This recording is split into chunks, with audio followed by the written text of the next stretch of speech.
pour la réalisation du sablé breton, j'ai mis dans un cul de poule farine, sucre, beurre et une pincée de sel. Et j'ai préparé mes jaunes d'œufs.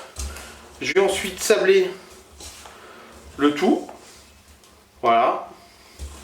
De façon à obtenir des petits grains de sable mélangés avec le beurre, le sucre et la farine. Et ensuite je vais rajouter mes jaunes d'œufs.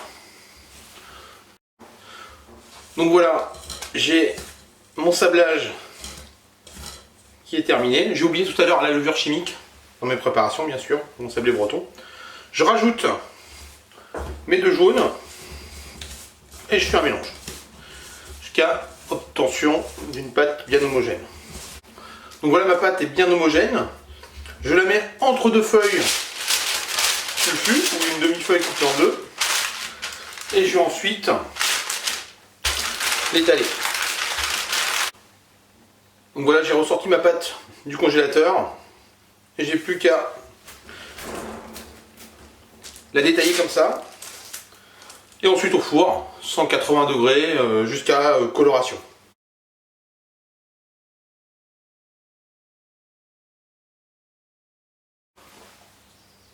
Pour réaliser une meringue suisse, j'ai besoin de blanc d'œuf, donc là j'ai mis 100 g, de sucre semoule que je mets d'un seul coup dedans, comme ça, le double du sucre par rapport à mon blanc d'œuf, c'est-à-dire que j'ai mis 200 de sucre semoule.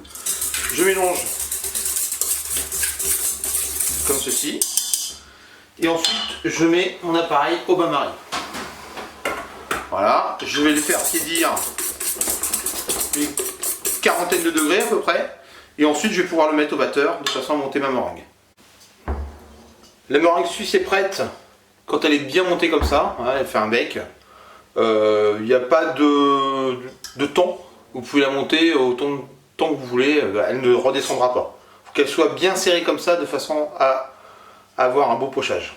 On va mettre la meringue dans une poche avec la douille de notre choix, là j'ai pris une douille cannelée, et ensuite on va pouvoir dresser sur un style-pâte ou une feuille sulfu, la forme que vous voulez. Faites pas des trop grosses formes, de façon à ce que ça cuise assez rapidement.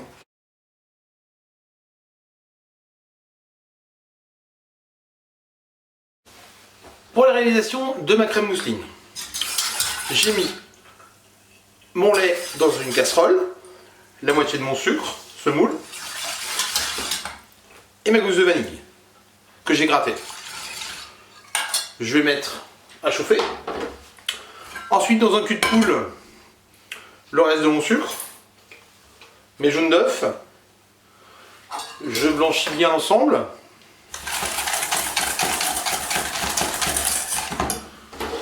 Je reprends un peu de lait froid de ma casserole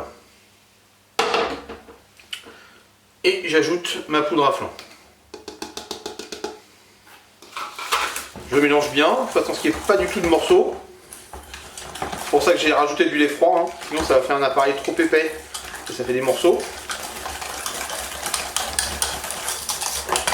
Et je prépare la moitié de mon beurre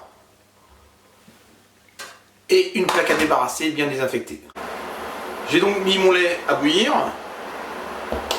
Lorsque le lait bout, j'en verse une partie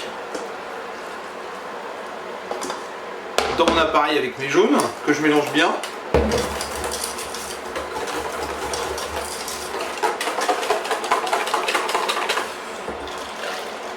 Et je verse le tout dans ma casserole. Feu doux, je vais ensuite mélanger vigoureusement, de façon à ce que ça ne crame pas. Je rappelle que j'ai enlevé mes gousses de vanille, je les ai bien grattées.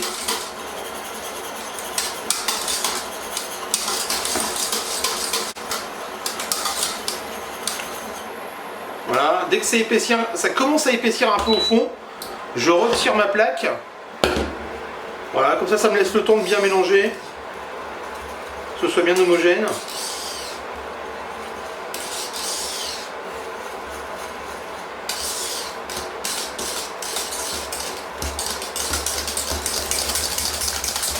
une crème bien lisse. Et je vais pouvoir passer à la cuisson. Je vais la cuire une petite minute de façon à bien la pasteuriser.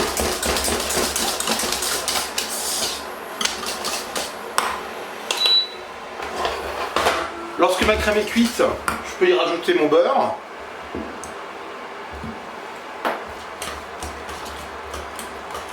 Voilà, mon beurre va fondre. Je rappelle que par rapport à la quantité de la recette, j'ai que la moitié du beurre, donc une première moitié comme ça dans la crème chaude et l'autre qu'on fera émulsionner avec la crème quand elle sera froide.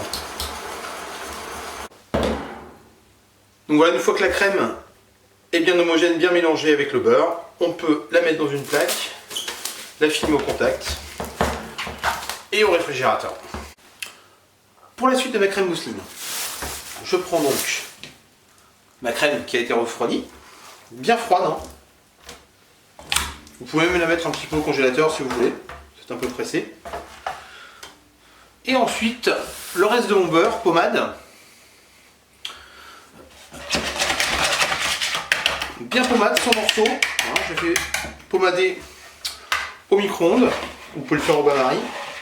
Et je le mets sur ma crème.